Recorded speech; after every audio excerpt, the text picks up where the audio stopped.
ലോകം കണ്ട ഏറ്റവും വലിയ പോപ്പ് ഇതിഹാസം. ലോകത്തെ വിറപ്പിച്ച ഏറ്റവും വലിയ കുറ്റവാളി. ഇവർ തമ്മിൽ എന്തെങ്കിലും ബന്ധമുണ്ടോ? ജെഫ്രി എപ്സ്റ്റീന്റെ കറുത്ത ലോകത്തെക്കുറിച്ചുള്ള രേഖകൾ പുറത്തുവന്നപ്പോൾ ലോകം ഞെട്ടി. ആ ലിസ്റ്റിൽ മൈക്കൽ ജാക്സന്റെ പേരുമുണ്ടായിരുന്നു. എന്തിനുവേണ്ടിയായിരുന്നു ആ സന്ദർശനം? ഇതിനെല്ലാം പിന്നിൽ നമ്മൾ കേൾക്കാത്ത മറ്റൊരു കഥയുണ്ട്. സത്യം നിങ്ങൾ വിചാരിക്കുന്നതിലും സങ്കീർണമാണ്. എപ്സ്റ്റീൻ ഫയലുകളിലെ വെളിപ്പെടുത്തലുകൾ. എപ്സ്റ്റീന്റെ വിമാനമായ ലോലിത എക്സ്പ്രസിൽ സഞ്ചരിച്ച പ്രമുഖരുടെ പട്ടിക പുറത്തുവന്നപ്പോൾ അതിൽ കബയുടെ പേര് വലിയ ചർച്ചയായിരുന്നു. എന്നാൽ കോടതി രേഖകൾ പറയുന്നത് മറ്റൊന്നാണ്. എപ്സ്റ്റീന്റെ മുൻ ജോലിക്കാരിയായിരുന്ന ജൊവാന സിജുബർഗ് നൽകിയ മൊഴി പ്രകാരം മൈക്കൽ ജാക്സൺ എപ്സ്റ്റീന്റെ പാം ബീച്ചിലുള്ള വീട്ടിൽ എത്തിയിരുന്നു.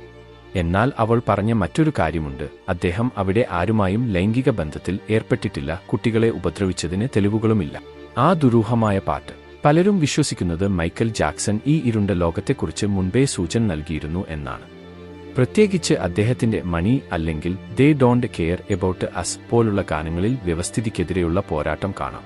പണത്തിനുവേണ്ടി എന്തും ചെയ്യുന്ന ഭരണകൂടത്തെയും സ്വാധീനശക്തിയുള്ളവരെയും എംജെ ഭയപ്പെട്ടിരുന്നു. എപ്സ്റ്റീനെപ്പോലുള്ളവർ തനിക്കെതിരെ കെണിയൊരുക്കുകയാണെന്ന് അദ്ദേഹം തിരിച്ചറിഞ്ഞിരുന്നു. ഗൂഢാലോചനയോ അതോ യാഥാർത്ഥ്യമോ?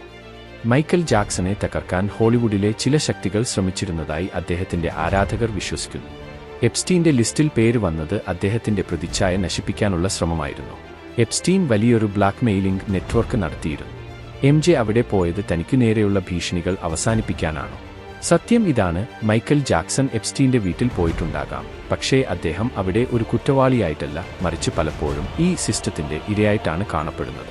എപ്സ്റ്റീന്റെ ക്രൂരതകൾക്ക് ഇരയായവർക്ക് നീതി ലഭിക്കുമ്പോൾ എംജെ യെപ്പോലെയുള്ളവരുടെ പേരുകൾ വെറുതെ വലിച്ചിഴക്കപ്പെടുകയാണോ എന്ന് നാം ചിന്തിക്കണം. ചരിത്രം വിജയികളുടേതാണ്, പക്ഷേ സത്യം കാലം തെളിയിക്കും.